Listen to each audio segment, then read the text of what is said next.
the early 1920s, the development of modern international karate began with a most unusual event. As is so often the case in the tide of human affairs, the results were the opposite of those desired by its participants.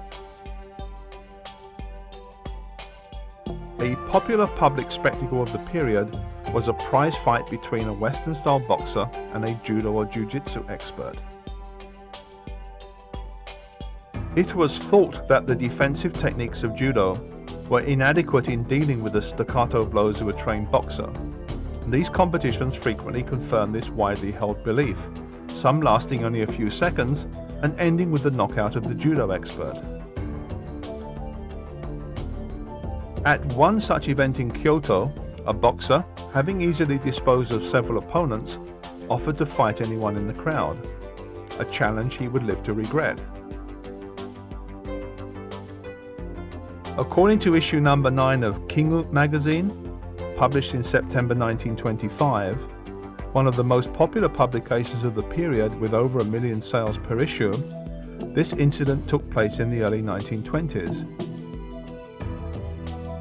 It involved George, either a Russian or German boxer, and Chalky Motobu, described by the writer of the article as someone with the appearance of an old countryman, who, to the consternation of the event's organizers, came from the audience and offered to fight the young boxer. The article goes on to contrast the 5'3" Motobu, already in his 50s and by the standards of that era well past his prime, with the young foreign boxer, brimming with youthful vitality and confidence. For Motobu, this was clearly an impromptu act. He had no training clothes to wear and had to be loaned a judo uniform to fight in. He was told by the organizers that kicking as well as punching with the ungloved fist was not allowed, but strikes with the open hand were permitted. Hands, that it was noted after the event, were calloused and almost as hard as stone. The fight was a brief one. Unable to land a single blow on Motobu, the boxer became increasingly frustrated, and his frustration bred carelessness. Loosing a powerful but wild blow at Motobu's head, the force of the latter's parry caused him to lose balance for an instant, whereupon he was struck so violently in the face by the karate master's open hand, he was knocked unconscious. Japan had found its answer to Western boxing, quite literally, at a stroke.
Chalky Motobu had moved to Osaka in 1921, like so many other Okinawans, to improve his prospects.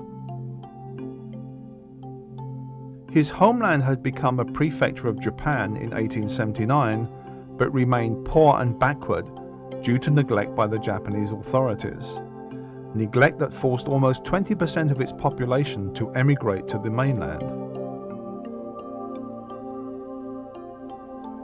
The fight with the boxer occurred after Motobu's arrival in the Kansai area of Western Japan, and under normal circumstances would have made him famous.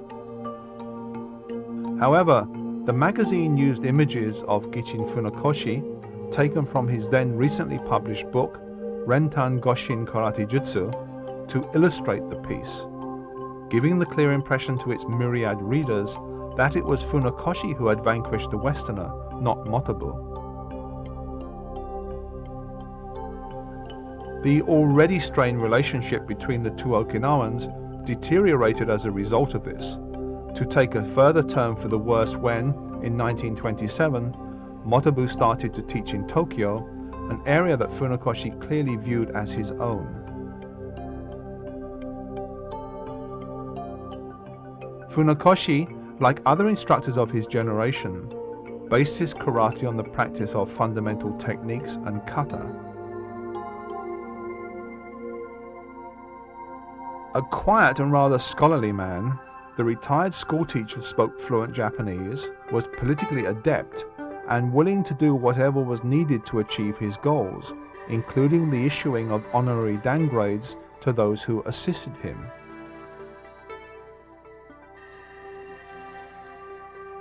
Within a few years of his arrival in the nation's capital, he had assembled a group of influential sponsors that included senior military figures, members of the aristocracy, a famous painter, and noted martial artists, among them Jigoro Kano, the founder of judo and father of the Japanese Olympic movement. Funakoshi's plan was to convert the Okinawan martial art of karate into a modern martial way, just as Kano had converted the fierce schools of jiu-jitsu into the sport of judo, which had gained universal popularity in Japan and made its founder a prominent international figure. Funakoshi chose a uniform similar to judo's for his disciples, adopted its rank system, and promoted the educational and spiritual content of karate training above its practical use as a fighting method, just as Kano had done with judo. Motobu Sensei, on the other hand, did not speak standard Japanese, and was much less pliant than Funakoshi when it came to politics.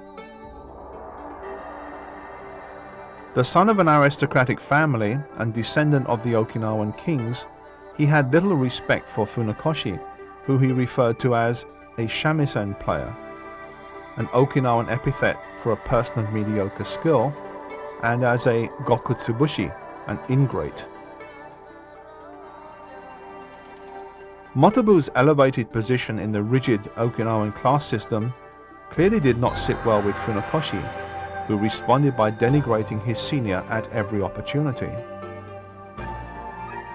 He suggested that Motobu was uneducated, illiterate, uncouth, ill-mannered, and untutored in the true method of karate, to the extent that the impression the modern reader receives from the literature of the time is that Choki Motobu was, at best, an eccentric and temperamental person, at worst, a dangerous psychopath.